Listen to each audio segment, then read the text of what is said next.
Mga babaeng teenager binugbog ang isang babae para sa dahilang walang nakakaalam. Oh yeah. Oh yeah.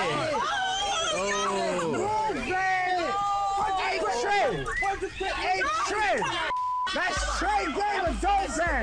My young hitters putting that drill. This is my young hitters right here. This is my young hitters right here. Sa video na ito na nagpakita sa Facebook noong Biyernes, isang grupo ng mga babae ang makikitang inaasulto ang nag-iisang babae na nakaupo sa isang park bench habang sinusuhulan sila ng mga taong nanonood. Kabilang narito ang lalaking kumukuha ng video.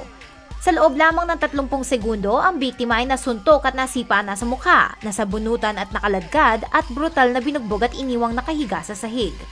Nangyari ito sa Prospect Park sa Brooklyn at kasalukuyang iniimbestigahan ng NYPD ang insidente. Pero walang nakakaalam sa pangalan ng biktima at attackers at dahil dito ay wala rin nalalamang motibo para sa asulto.